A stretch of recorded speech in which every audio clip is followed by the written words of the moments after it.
কোয়েল হিন্দিতে এক নতুন সিনেমা রিলিজ হয়েছে যার নাম রুজলান। এখানে লিড রোলে আছে সালমান খানের বেনই আয়ুষ শর্মা।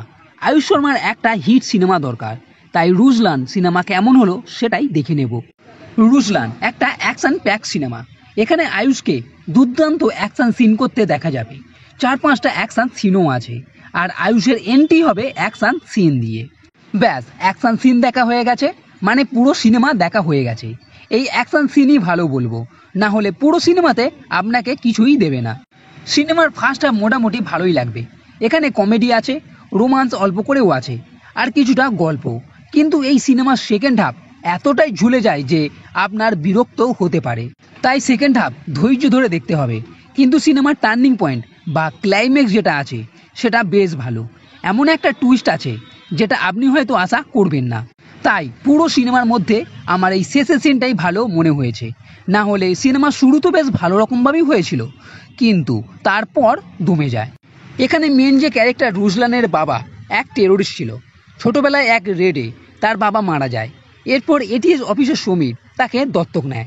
বড় হয়ে রুজলান দেশের জন্য কিছু করতে চায়, এর জন্য রয়ের হ্যান্ডেলার হিসাবেও কাজ করতে থাকে।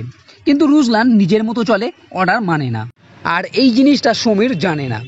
এরই মধ্যে জানতে পারে কাসিমের কথা, যে চীনের এক এক্স অফিসার হুয়ের সঙ্গে মিলে কিছু করতে চলেছে। এইবার তাদের কিভাবে আটকাবে সেটাই হচ্ছে সিনেমার প্লট।